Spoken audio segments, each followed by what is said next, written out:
teníamos un módulo, una magnitud, una dirección y un sentido. Y teníamos dos maneras de expresar un vector. Era la forma polar y la forma cartesiana. Si se recuerda, la forma cartesiana o rectangular me van a dar el vector como x, y, y la forma polar pues tenemos la magnitud y un ángulo. De eso tenemos que recordarnos. Y normalmente, jovenazos, por ejemplo, acá me están dando el vector menos 1,3. Yo debo de calcular su forma polar. Jovenazos, acuérdense que para realizar la forma... ¿Para qué le sirve esto de la forma cartesiana y forma polar? Lo que pasa es que usted normalmente le van en el examen, le pueden preguntar el vector resultante. ¿Y qué es el vector resultante? Realizar los vectores en forma cartesiana. Entonces, usted tiene que venir y dibujar el vector menos 1,3. Jovenazos, empezamos a dibujar la X, que es menos 1, que va para la izquierda, y la Y, que vale 3. Entonces, calculamos la magnitud, que es la diagonal del vector, es la hipotenusa, y la magnitud de cualquier vector es la suma de los cuadrados de las componentes. Sería menos 1 al cuadrado más 3 al cuadrado. Por favor, menos 1 al cuadrado, que es negativo al cuadrado es positivo, y 3 al cuadrado es 9, y sería 9 más 1 serían 10, raíz cuadrada sería 3.16. Señores, la diagonal vale 3.16. Chicos, para calcular la dirección de un vector, si lo tenemos dibujados primero X y después Y, que es lo recomendable que tiene que hacer, entonces a usted no le va a fallar su ángulo. Por medio de la tangente, el ángulo es la tangente inversa de Y sobre X. Y la Y es esta, sería 3 y X es menos 1. Y por eso el ángulo es tangente inversa de 3 partido menos 1. Y si le aplicamos la función inversa, sale 71.57 grados negativos.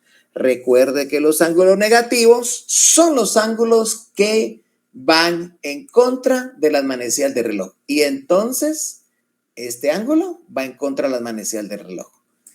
A mí lo que me están preguntando es el ángulo respecto de la posición 0.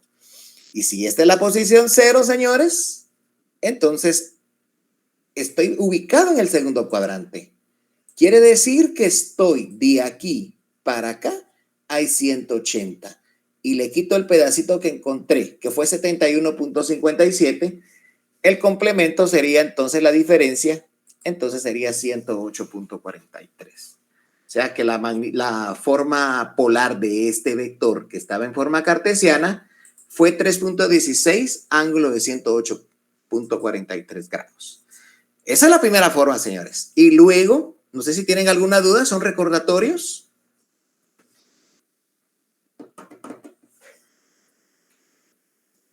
¿Estamos bien? Muy bien, ingeniero.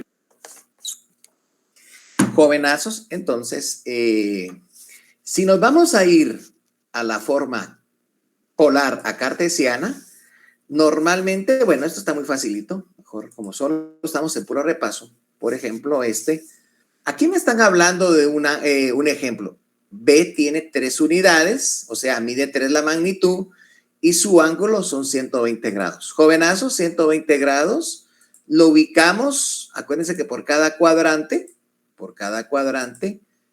de aquí para acá hay 90 y entonces el pedacito que me falta para 90 es 30. Ese pedacito de 30 significa que este ángulo de 30 lo voy a dibujar acá.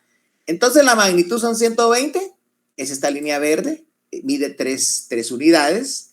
Y cuando yo tengo la diagonal, jovenazos, aplico el lema. El cola cabeza, choca las cabezas. Y es más fácil de dibujar una componente en Y. Y después una componente en X. Señores, ¿cuál era la componente en X y componente en Y? Dependíamos de la posición del ángulo. Por ejemplo, aquí tengo 30 grados. 30 grados respecto a Y está pegado y respecto a X está de frente. ¿Quién es seno y quién es coseno, señores? La que está opuesta al ángulo es seno y la que está del lado es coseno.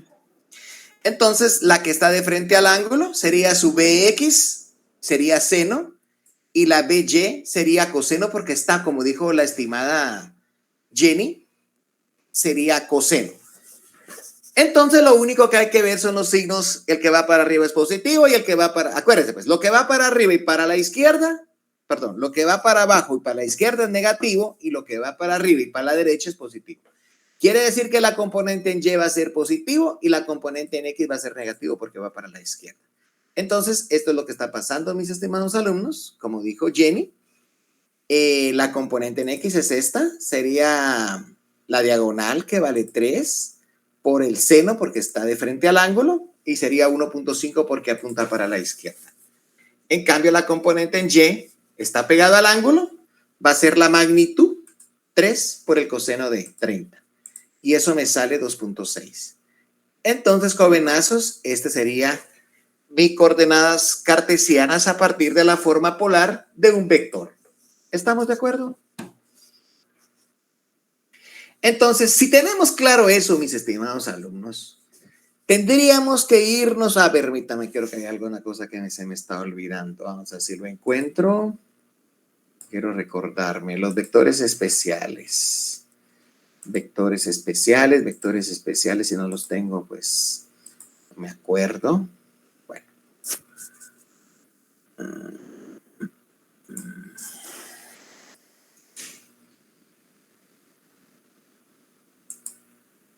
Así, aquí están. Vectores especiales de forma cartesiana. Señores, quiere decir que los vectores especiales son aquellos vectores que van a estar sobre los ejes. Por ejemplo, el vector A dice que son 3 unidades, 0 grados. Y para poder dibujar esto, sería la flechita, por ejemplo, la flechita esta sería 3. Quiere decir, no tengo ángulo y lo único que puedo dibujar es una componente en X. Por lo tanto, el vector A es 3 en X, 0 en Y. Recuerden que los vectores se dibujan o se expresan como X, Y. Por ejemplo, 90 grados. ¿Dónde están 90 grados? 90 grados está de aquí para acá. 90 grados. Quiere decir que lo que puedo dibujar es una flecha para arriba, que vale 4 unidades. Jovenazos, como solo puedo dibujar una en vertical, quiere decir que la componente en X no tengo.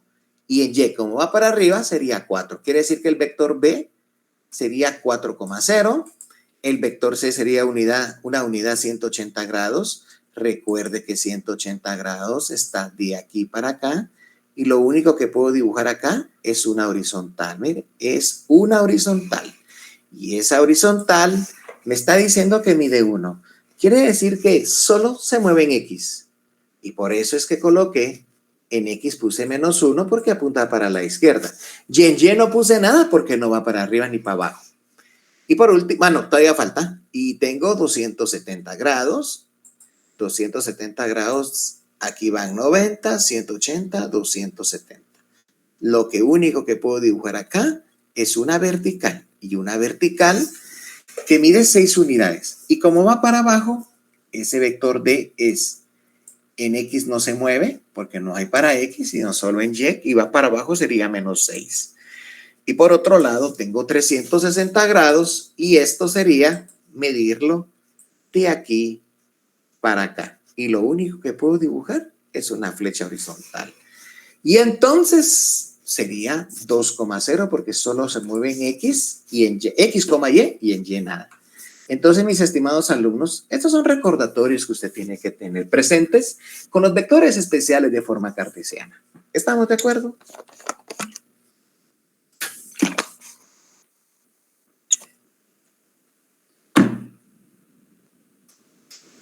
¿Sí? Sí, claro.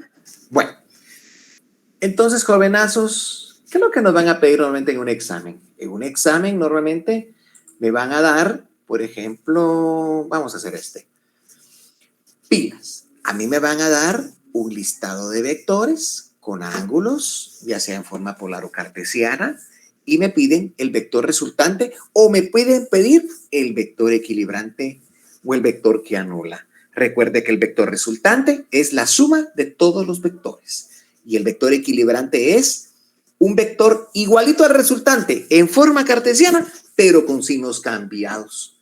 Entonces, vamos muchachos, lo primero que me van a dar entonces, vamos a empezar a hacer este. Ya lo hemos hecho, estamos en puro repaso. Usted debería de, como que dice, empezar a hacer sus dibujos, según lo que le acabo de explicar, y decir que el vector, la fuerza 1, dice que es 80,0. ¿Cómo está expresado este vector, muchachos? ¿Cómo está expresado este vector? ¿En qué En forma? forma cartesiana. En forma cartesiana. Señores, yo necesito que para realizar un vector resultante o un vector equilibrante, todo lo tengamos en forma cartesiana o en forma de componentes. Señores, entonces, la fuerza 1, 80,0 en X80 y 0 en Y. Y la fuerza 2 serían 100 newton con un ángulo de 45. Por favor, vayan ustedes trabajando solitos. Y después yo los alcanzo. Vamos, muchachos. Son minutos de estudio que usted se tiene que poner las pilas para que, si no, yo me canso. Pero yo necesito que usted ponga de su parte. Vamos, pues, muchachones. Les doy minutos. Ángulo de 45 y 100 newton. Tiene que calcular su componente en X y su componente en Y. Fijarse que si está de frente al ángulo, va a usar la magnitud, este valor, por el seno, por 45 o coseno de 45. El que esté de frente es seno y el que está a la par es coseno. Igual con 160 grados y con 200 grados. Vamos, muchachos, les doy unos breves minutos para que ustedes avancen y estudien. Vamos. Sí, una buena decisión desde hoy, muchachos. Si no, no me calculaba en una semana. Pero démosle.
Ingeniero tiene apagado su micrófono.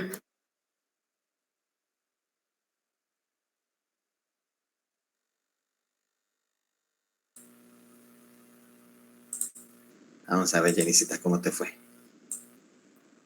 Ese fue tu resultante. Sí. Vamos a ir a ver. Bueno. Ok. Pues chica, ¿por qué dos resultados, Héctor? Ah, el equilibrante. Ok. Ah, es que vos lo pusiste. Sí, sí. Forma polar. Ok, vamos entonces. Fíjense pues, ¿de qué se trata esto? Al final tenemos que ir a armar una tabla. Una tabla que me diga el número de vector o fuerza y me dé sus componentes en X y en Y y sumarlo. Bueno, vamos en orden. El primer vector fue 80 en X, 0 en Y. Por lo tanto, lo coloqué. 80 en X, 0 en Y. El segundo vector decía que era 100 newton, 45 grados. Ese lo encontrábamos en el primer cuadrante. Y era 45 grados y la diagonal era 100. Y este es 45. Y este 45, mis estimados alumnos, lo que había que hacer es eleva, cola, cabeza, se chocan las cabezas.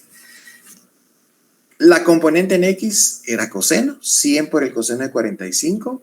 Por favor, en módulo D, sería 70.71. Y como va para la derecha, es positivo. Y la Y, como está de frente al 45 grados, son 100 por el seno de 45, son 70.71. Los dos son positivos porque van para la derecha y para arriba. Y voy colocando entonces la fuerza 2 y lo voy colocando 70.71, 70.71. Luego, mis estimados, me voy con el tercero, 110, 160. Entonces, 160, ojo. De aquí para acá hay 90. Para 160 hay 70 más. Quiere decir que este pedacito de ángulo que tengo acá vale 70. Y la diagonal, mire, y la diagonal es esta, mide 110. Y entonces, ¿cómo le aplico el lema? Con la cabeza, primero Y y después X. La Y es positivo y la X es negativa porque va para la izquierda.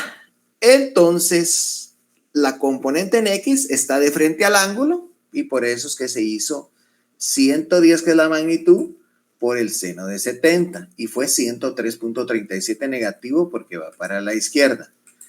Y la componente en Y es 110 coseno de 70 porque está a la par del ángulo. 37.62, es decir, positivo porque va para arriba.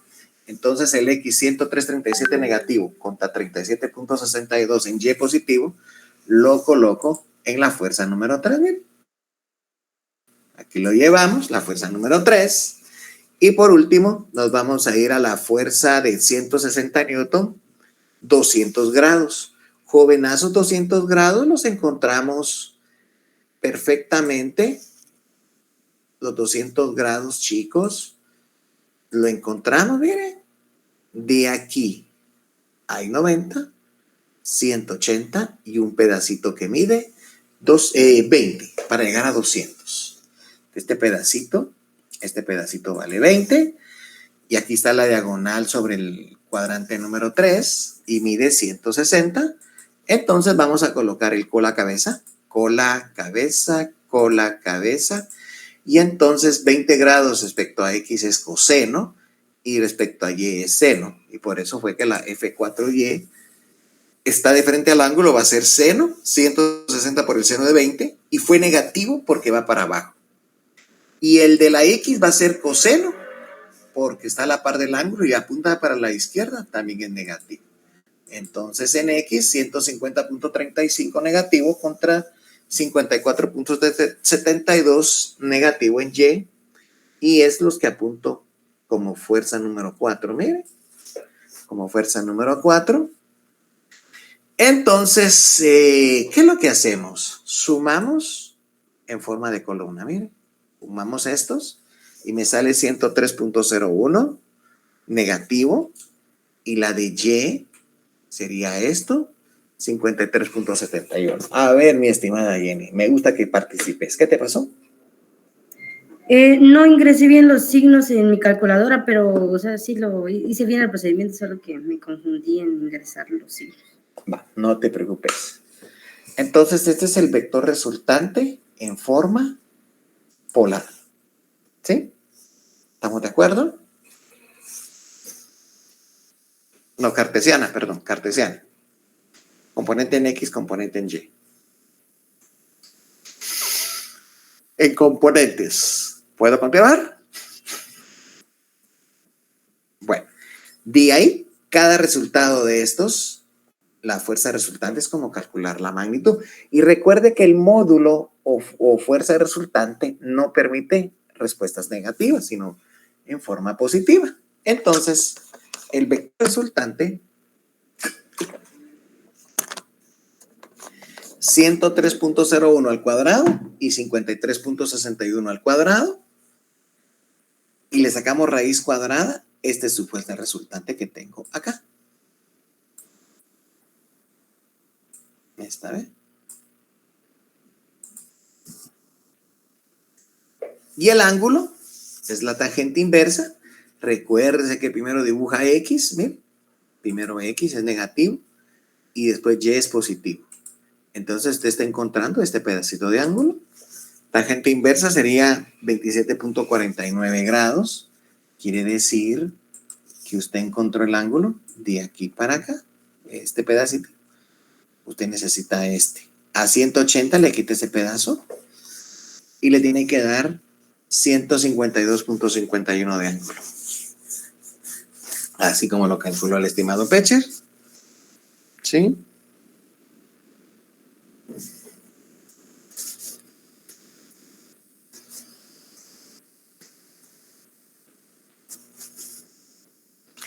¿Estamos?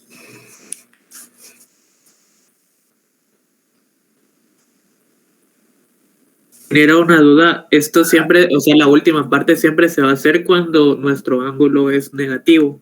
¿Sí? Así es, lo tienes que medir desde el origen. Ahorita vamos a tener otra prueba de fuego. ¿Por qué? Porque te va a tocar hallar el vector resultante. ¿Ok? Sí, ingeniero. Va, entonces, ¿qué es el vector equilibrante? El vector equilibrante es un vector idénticamente a estos, solo que con signo cambiado.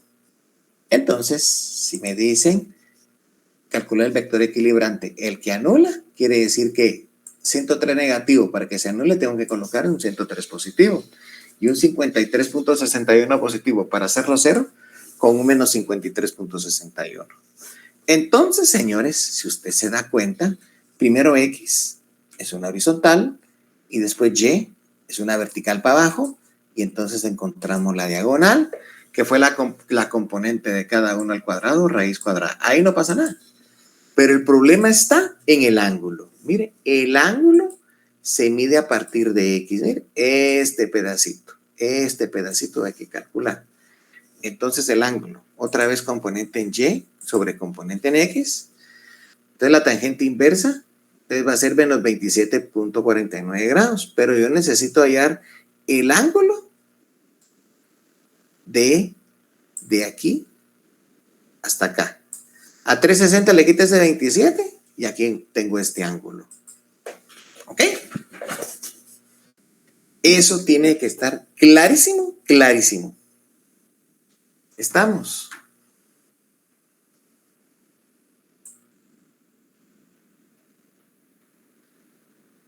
Ingeniero, disculpe, ¿de dónde sacó o en dónde se encuentra el 332.51?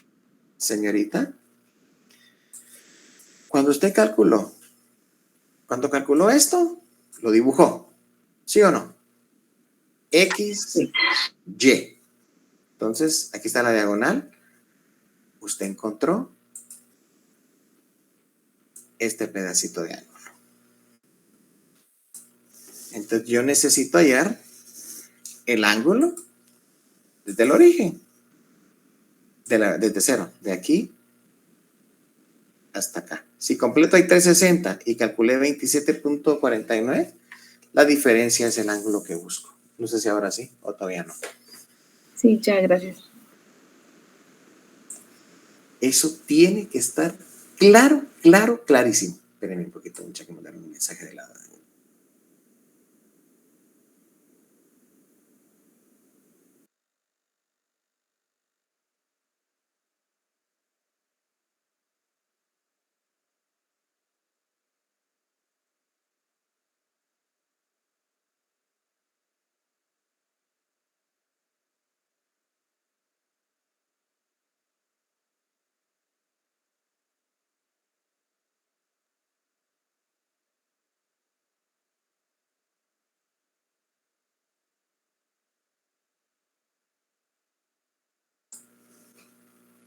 Bueno, sigamos entonces.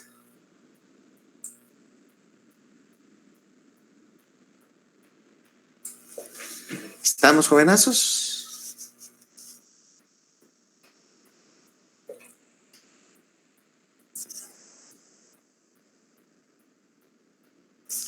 Siguiente tema, nos vamos a ir a la cinemática.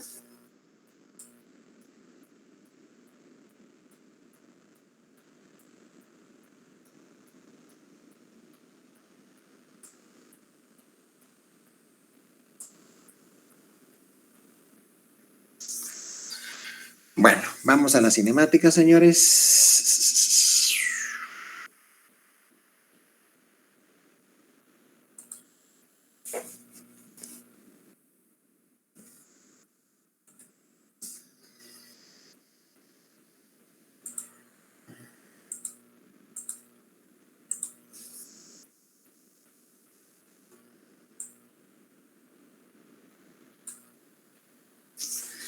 Cinemática, pues es el estudio de movimientos y hay que estudiar el MRU, el MRV y caída libre. Nos puede pasar cualquiera de los tres. Entonces, se tiene que recordar qué diferencia hay entre distancia y desplazamiento, señores. ¿Y qué diferencia hay entre rapidez y velocidad, señores? ¿Qué sería?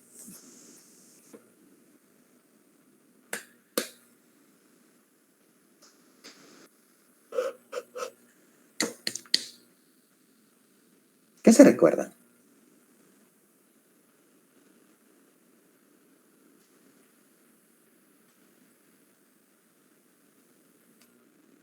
La distancia es el total del recorrido y el desplazamiento es el punto de inicio y el punto final.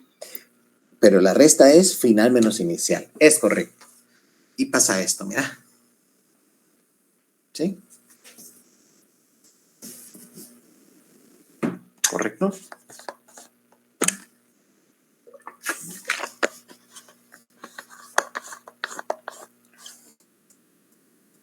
Entonces, la distancia es la línea roja, sumo todos los recorridos. Y el desplazamiento es posición final menos posición inicial, nada más. ¿Sí? Entonces la distancia es escalar y el desplazamiento es vectorial. Lo mismo es con rapidez. Rapidez es escalar y velocidad es vectorial. Pero tranquilos. Lo único que sí es cierto es que, por ejemplo, acá, una persona caminó 8 metros hacia el norte, 12 metros hacia el este y 8 metros hacia el sur. La distancia recorrida son 28 metros y el desplazamiento sería la posición final menos la posición inicial. Y se mide la flecha esta y fueron 12. ¿Estamos? Bueno. De ahí, señores, tenemos dos tipos de problemas de aplicación de MRU. Cuando se encuentran, parten al mismo tiempo y cuando uno va detrás del otro, se igualan las distancias porque parten desde un mismo punto de partida. Entonces, jovenazos, acá dice que un avión A hacia B a las 12 horas con una velocidad constante de 50 kilómetros por hora. Aunque no nos lo dijeron. Si van en vías contrarias, quiere decir que parten al mismo tiempo. Y al mismo tiempo, otro avión con la misma dirección, pero en sentido contrario, despega con velocidad constante de 300 kilómetros por hora. Si los puntos A y B están separados al inicio por 5.000 kilómetros, calcular a qué hora se cruzan y a qué distancia de A se encontrarán. Jovenazos, lo que primero tenemos que colocar son los datos. El móvil A tiene 500 kilómetros por hora y el móvil B tiene 300 kilómetros por hora. Por lógica dice de que el que tiene más velocidad se va a desplazar más. Va a caminar más y el que tiene menos velocidad va a desplazarse menos. Entonces, mis estimados alumnos, de antemano pongo un punto A y un punto B. Y entre ellos hay una distancia de 5.000 kilómetros. Jovenazos, la velocidad de A son 500 kilómetros por hora y la velocidad de B son 300 kilómetros por hora. Usted tiene que acordar que parten al mismo tiempo. Usted va a decir que el tiempo de uno, el tiempo de A, va a ser igual al tiempo de B. Entonces, jovenazos, lo que hay que tener cuidado es que la distancia completa al inicio son 5.000 kilómetros. Entonces, la distancia del móvil A quiere decir que va a caminar una distancia X. La distancia A es una distancia X y la distancia B va a ser el total 5.000 menos la X para encontrar usted la distancia B, 5.000 menos X. ¿Estamos de acuerdo? Si usted sabe que velocidad es distancia partido tiempo, tiempo es distancia partido velocidad. Entonces, si el tiempo de uno es igual al tiempo del otro, distancia de A sobre velocidad de A es igual a distancia de B sobre la velocidad de B. La distancia de A, ya dijimos que es X dividido la velocidad de A, que es 500, ¿sí? Así fue, a ver. Sí, 500 kilómetros por hora. Igualado a la distancia de B, que caminó de los 5.000, le restó X. Por eso dice 5.000 menos X, partido su velocidad, que vale 300. Este 300 pasa a multiplicar al otro lado y 500 también pasa a multiplicar al otro lado. Señores, hagan su cálculo y encuentran el valor de X. Vamos.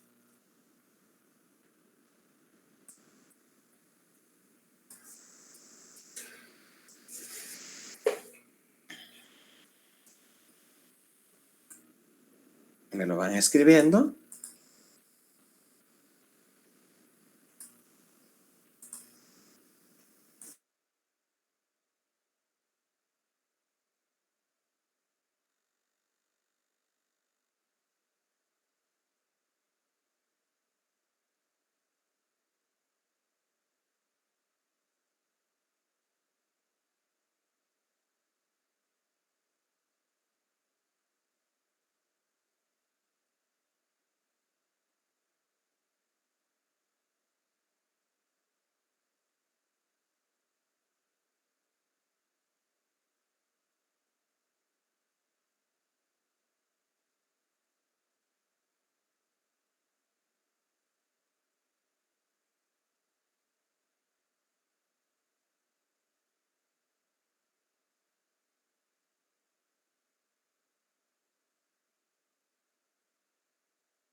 Bueno, 3.125. Bueno, al resolver, 300 pasa a multiplicar a X y 500 pasa a multiplicar a 5.000 menos X. Y entonces, aquí lo tengo, resolviendo. 300 por X y 500 por 5.000 menos X. 500 por 5.000 fueron 2.500.000. 500 por X son 500X. El 500 que tengo acá pasa a sumar al otro lado a 300. Son 800X, es igual a 2.500.000. Y hago el despeje de X. Sería 3.125 medido desde A. Y medido desde B a 5.000 le quito 3.125.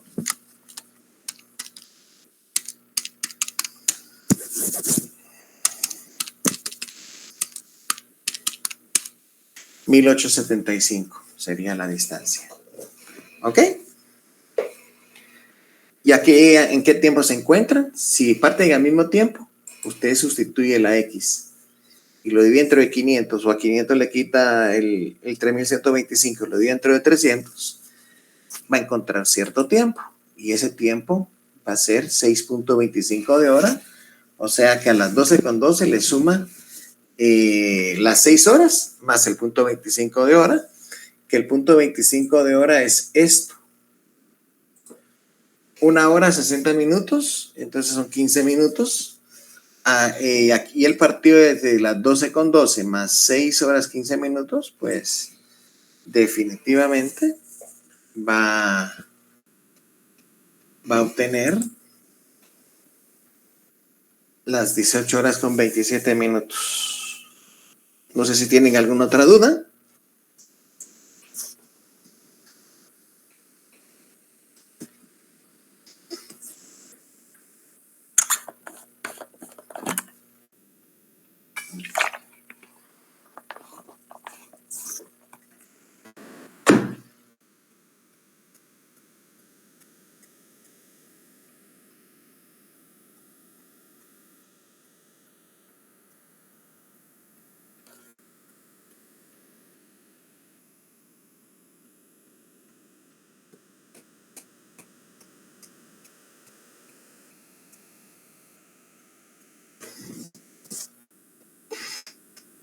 ¿Alguna duda, jóvenes? ¿Todo bien? Aquí están las preguntas. Volvemos a repetir.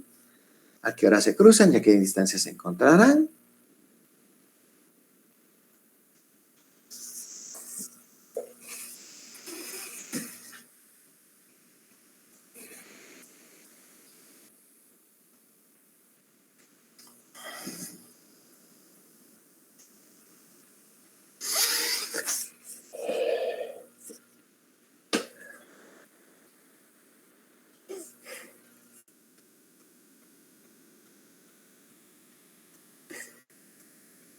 ¿Dudas, señores?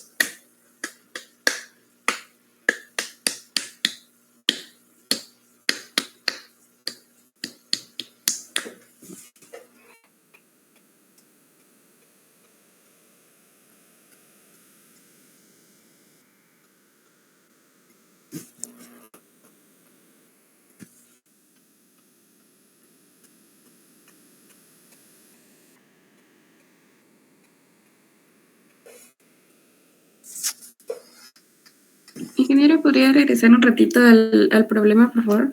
Con mucho gusto, señorita.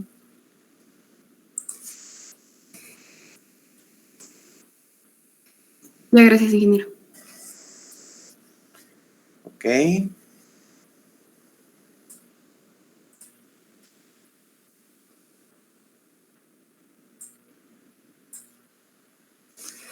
¿Puedo continuar, jovencitos? Bueno. Hagamos uno de encuentro, perdón, uno de alcance. El alcance parte desde el mismo punto. Definitivamente, para que haya un alcance, el primero tiene que tener menor velocidad que el segundo. Como quien dice, le va a dar cierta ventaja para que lo alcance. Pero eso sí, hay que ver respecto de quién estamos analizando el problema. Dice que un auto A sale de una ciudad con una velocidad de 90 kilómetros por hora. Y 2 horas más tarde de la misma ciudad sale otro auto B en persecución del anterior, con velocidad de 120 kilómetros por hora. Dice que el tiempo de encuentro respecto a y en qué posición se encuentra. Jovencitos, si usted se da cuenta, parten de un mismo punto. Entonces, quiere decir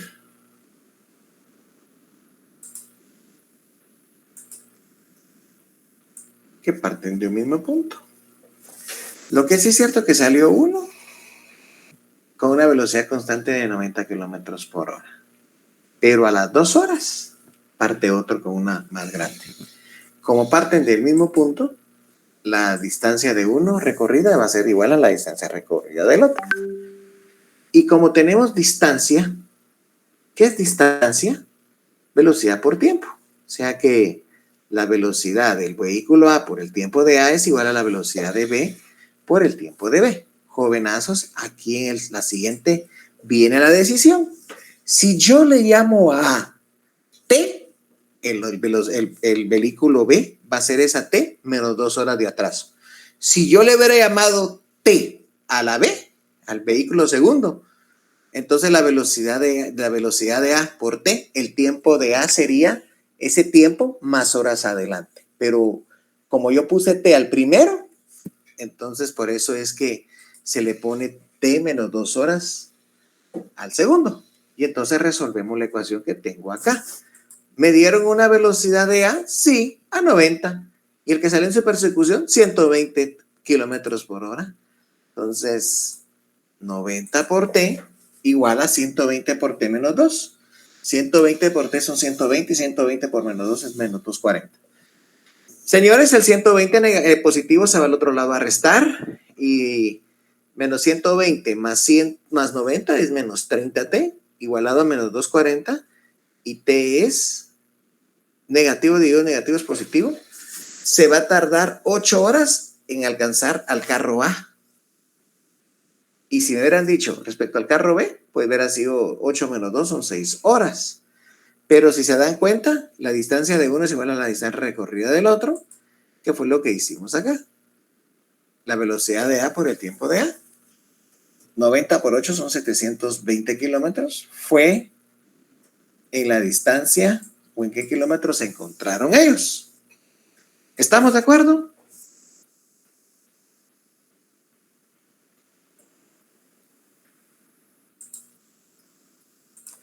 Esto es lo peor que puede pasar. No, bueno, en alcance esto sería. Encuentro de alcance. Ahora me iría a MRV y a caída libre para terminar los primeros 2 temitas de esta parte final del curso. A ver. Sí, 2, 4, 6, 8. Que me tire otros 2 o 3 en la próxima clase del jueves y ya nos quedamos con menos. Y bueno, pues ahí vamos, jovenazos.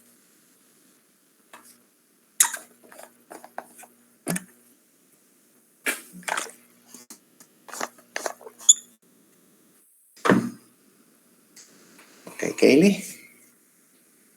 Bueno, nos pasamos a otro temita.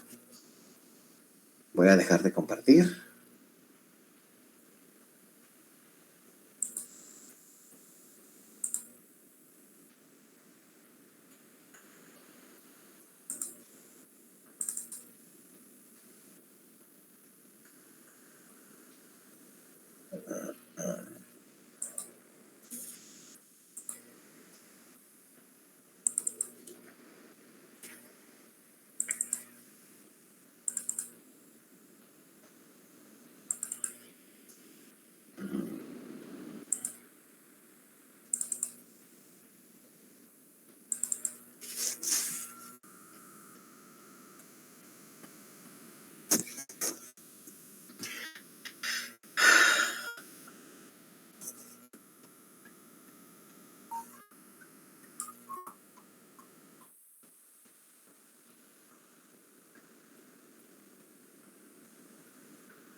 ¿Lo ven ahí?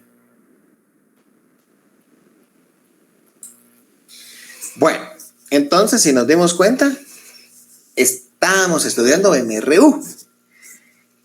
¿A qué conclusiones podríamos llegar con la MRU? ¿Qué pasa con la aceleración en MRU?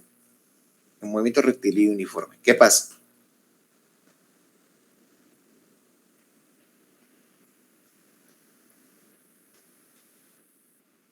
No hay aceleración. ¿Por qué? Porque la velocidad es constante. Muy bien.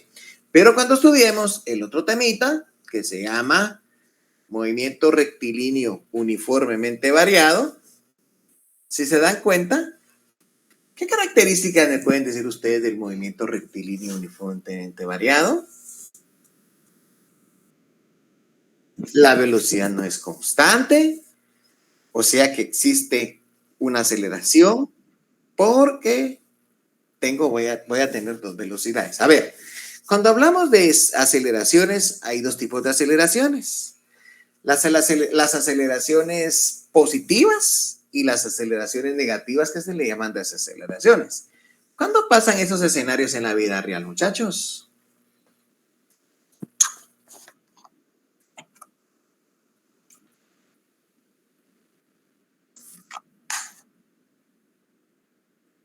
Ajá, eso es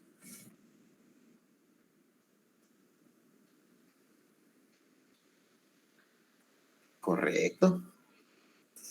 Ok, entonces cuando yo resuelvo un problema de MRV, yo tengo que tener 3 datos conocidos. Si no tengo 3 datos, no puedo hacer el problema.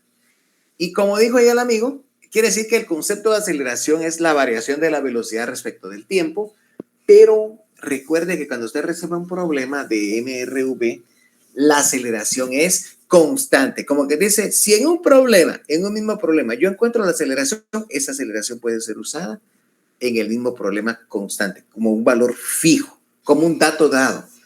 ¿Ok? Pero si es, la aceleración es constante. Ahí tienen cuidado, aceleración constante no significa velocidad, no significa que es cero, no. La aceleración tiene un valor fijo. En cambio, cuando estamos en MRU, velocidad constante, no hay aceleración. A eso se refiere.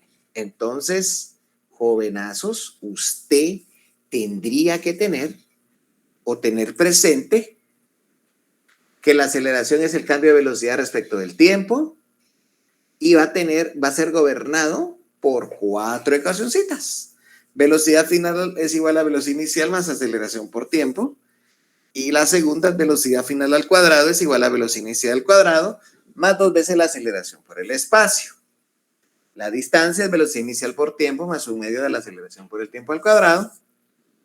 Y como última tenemos la suma de las velocidades dividido 2 por el tiempo. ¿Estamos?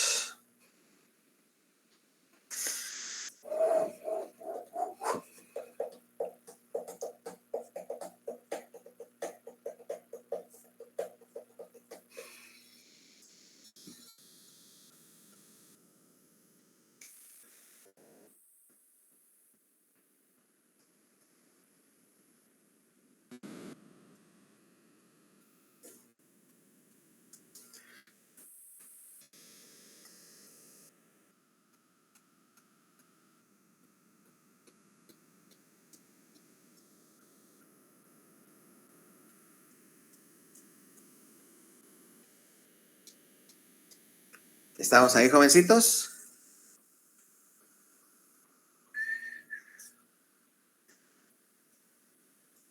Sí, genial. Bueno, entonces,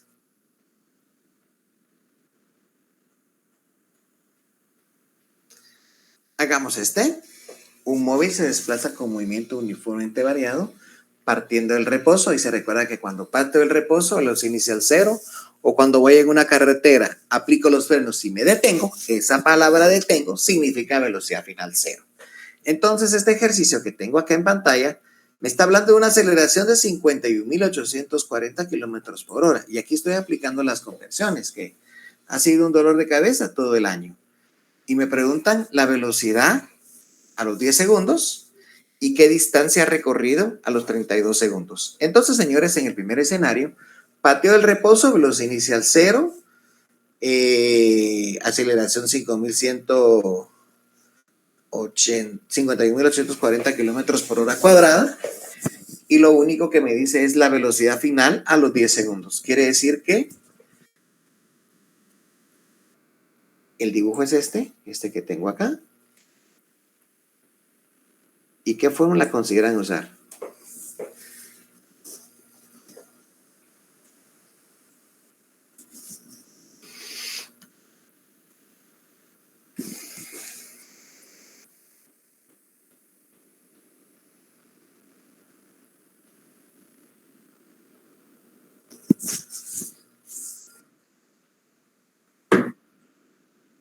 Ajá.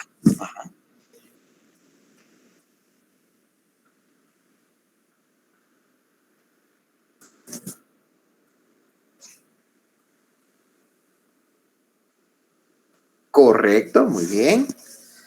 ¿Y cuánto te da tu velocidad final?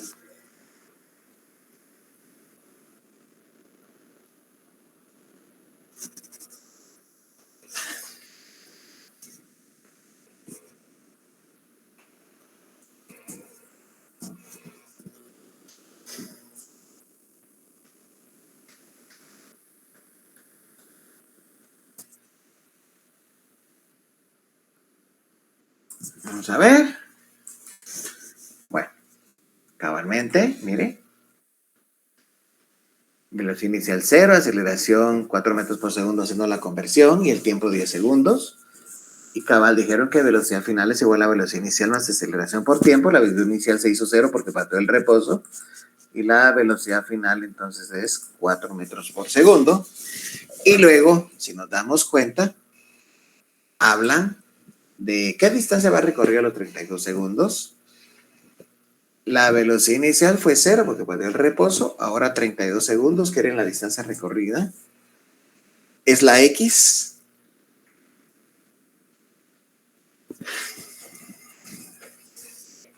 La aceleración es constante.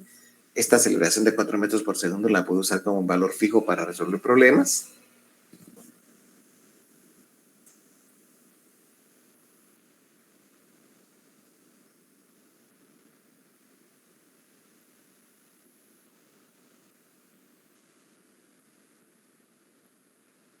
Muy bien. Integral del estudiante. Tiempo significa que nosotros transitemos también.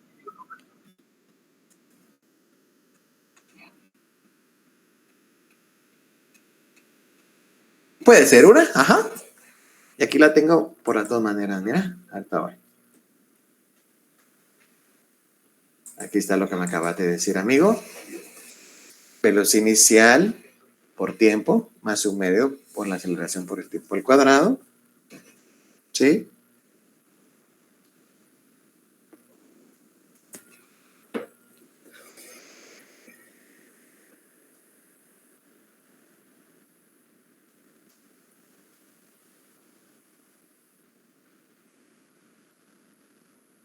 ¿Estamos de acuerdo?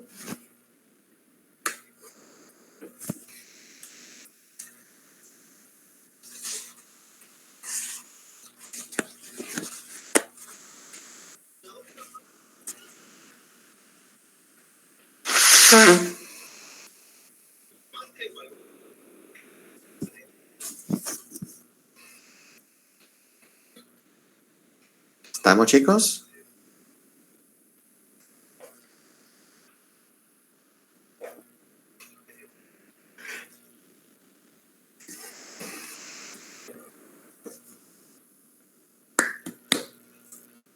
Sí, ingeniero, todo bien. Ok.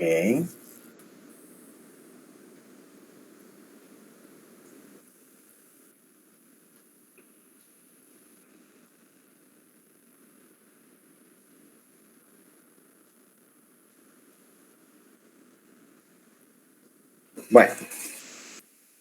Sigamos entonces.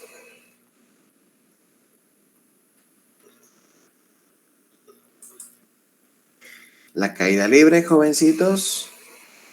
Solo hay que entender algo en caída libre. Miren, las fórmulas son idénticas, solo que ahora va a existir lo que se llama gravedad, que es un valor fijo de 9.8, y tener en cuenta lo de los signos. En vez de X, van a poner Y o H, y en vez de A, ponen gravedad, ¿sí?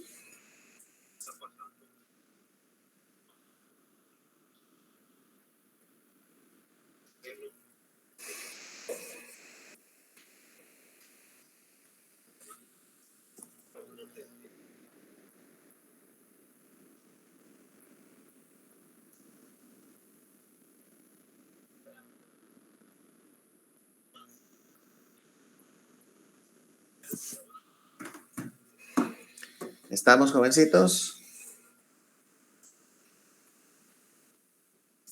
Bueno, entonces,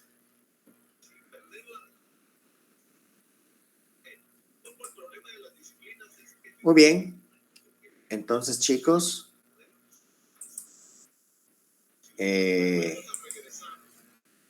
si yo lanzo esta pelota a 8 metros por segundo, va disminuyendo su velocidad, o sea, la gravedad va negativa, y cabal, cuando alcanzo la altura máxima, ¿qué pasó en ese punto? Correcto, muy bien. Y luego,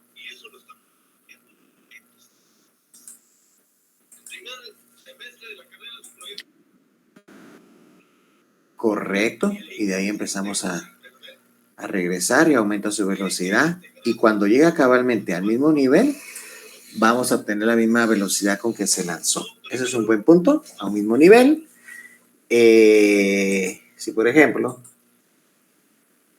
me tardo en subir 3 segundos, ¿cuánto me tengo que tardar de aquí para acá?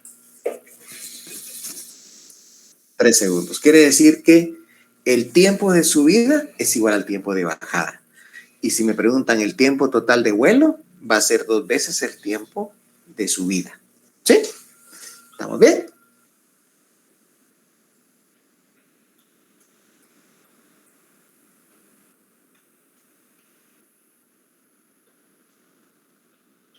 Bueno. Entonces, miren.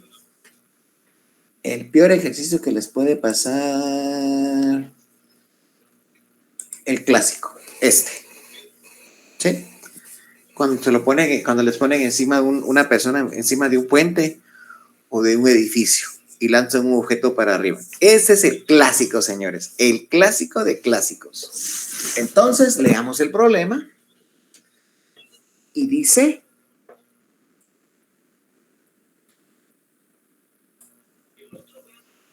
se tira verticalmente hacia arriba una pelota desde lo alto de un edificio con una velocidad de 29.4.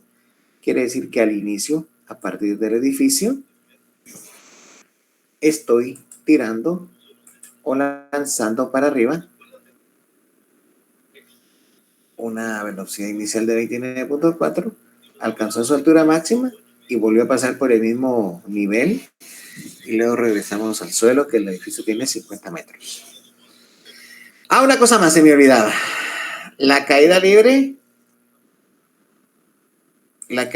tiene dos. ¿Qué pasa cuando yo suelto?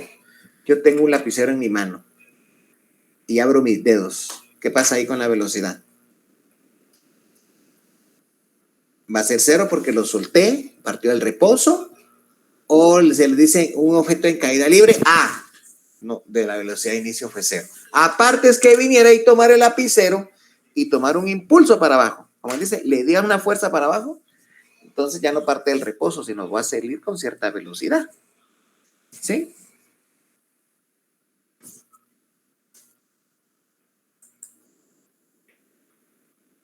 Bueno, entonces se lanza con una velocidad de 29.4 metros por segundo.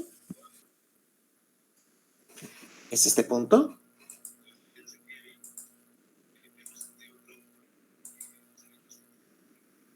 Bueno, 29.4. Y preguntan el tiempo, la altura que alcanzó la pelota, quiere decir que la altura de aquí para acá. ¿Sí? Entonces, ¿cuál sería esa altura? Aplicaríamos esto, miren. Velocidad final al cuadrado es menos velocidad inicial al cuadrado partido 2 veces la gravedad, es la altura alcanzada por el objeto. Por favor, metámosle datos.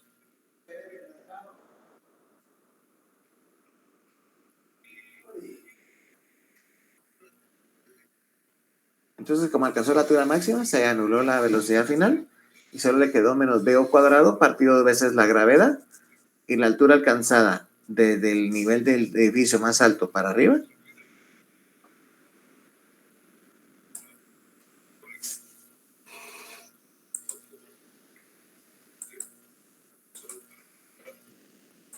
¿estamos, chicos? ¿Sí?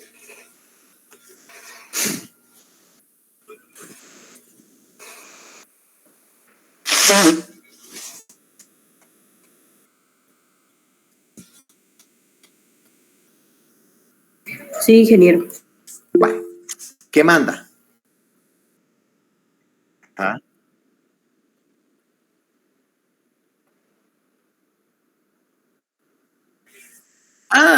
Hubieran dicho, aquí encuentra la altura que alcanzó la pelota, medida desde el suelo. Teníamos que haber sumado el cuadrado. Sí. Por eso la altura que alcanzó la pelota, o sea, desde donde se lanzó. Sí, ahora se ha dicho la altura que alcanzó la pelota, medida desde el suelo a esta altura que tengo acá. Yo le hubiera sumado la altura del edificio, que hubieran sido 50. Nada más. Ahí claro, no hay problema. Bueno, después, chicos, habla del tiempo total de vuelo. Y la velocidad con que impacta, quiere decir que la velocidad con que toca el suelo la pelotita. Pero aquí hay una cosa interesante, muchachos. El tiempo total de vuelo, les voy a decir una cosa. Cuando esté en un edificio va a ser la suma del tiempo de aquí para acá, al tiempo máximo, después para acá, ya llevo 2, y de aquí para acá. Si lo hago de esa manera, puedo tener problemas con una ecuación cuadrática. Pero para evitar eso, mejor contestemos la pregunta de la velocidad de impacto. ¿Y cuál sería la velocidad de impacto? Es como analizar, fíjense bien lo que les voy a decir. Cuando este objeto lo tiré para arriba, alcanzó su altura máxima C, y vuelvo a pasar acá. En este mismo nivel, cuando llega para abajo, ¿cuál es la velocidad en este punto? En este punto, ¿cuánto es? ¿Está claro que es 29.4? Cuando ya va de regreso, ¿sí o no? Mire. ¿Está claro eso o no lo agarramos?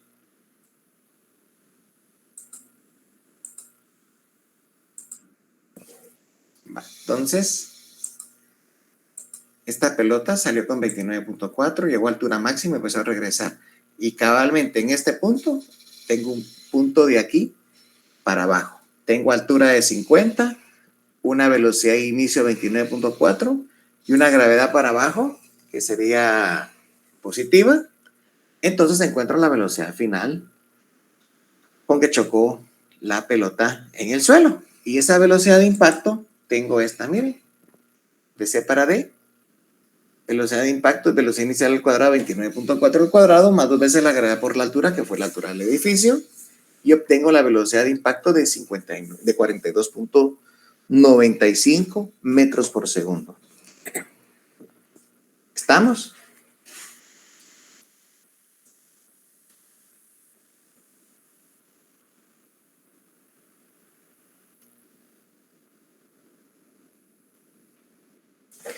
Al tener esa velocidad de acá, entonces yo puedo calcular los tiempos. Sería el tiempo de altura máxima, el tiempo de aquí para acá, y luego le sumo el tiempo de regreso, y ahora el tiempo que tardo en recorrer los 50 metros de edificio con la velocidad de impacto. Entonces,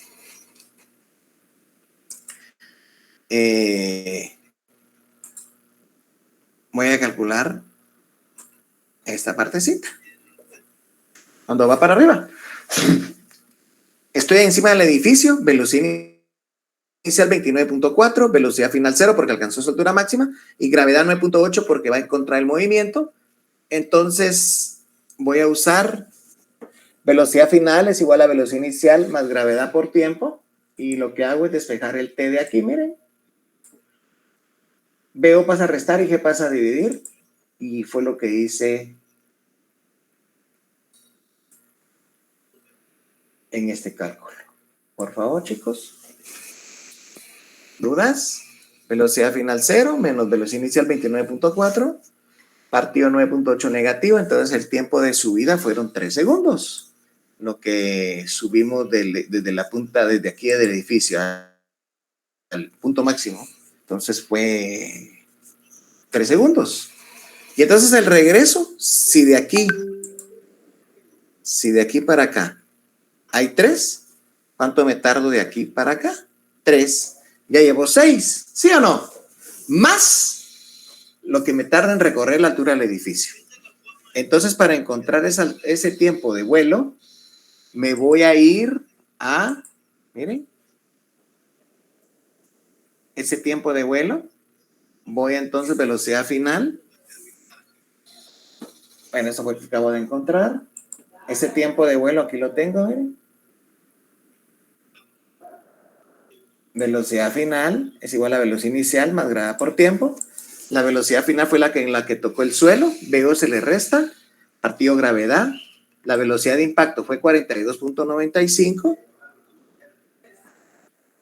menos 29.4, que fue con la que partió para abajo. Partido 9.8 significa que es 1.38 segundos.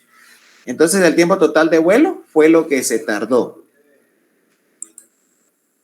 de aquí para arriba y de aquí para abajo, más esta altura, que fue 1.38. Entonces, el tiempo total de vuelo fue de 7.38 segundos, señores.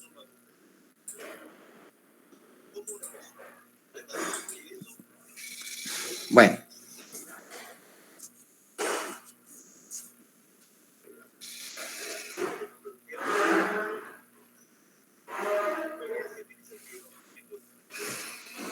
Entonces, si alguien no quiere tomar en cuenta la velocidad de impacto, pues tendría que calcular la altura del edificio es igual a la velocidad inicial 29.4 por T más 1/2 de la gravedad por el tiempo y resolver la ecuación por forma cuadrática. Señores, yo les recomiendo que este camino es muy peligroso. Yo les recomiendo mejor que calculemos la velocidad de impacto del punto C al punto D y luego calculamos el tiempo de C para D. Ahí creo que la hacemos de C para D para poder usar esta fórmula. ¿Estamos de acuerdo, jovencitos? ¿Sí?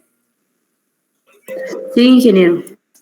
Bueno, entonces, mis estimados alumnos, llevamos cinemática, vectores, según el orden, es que no todo desordenado. Me tocarían las leyes de Newton y después me voy a trabajo de energía y sólido, me tocaría el próximo día de clases. Lo voy a dejar aquí por el día de hoy.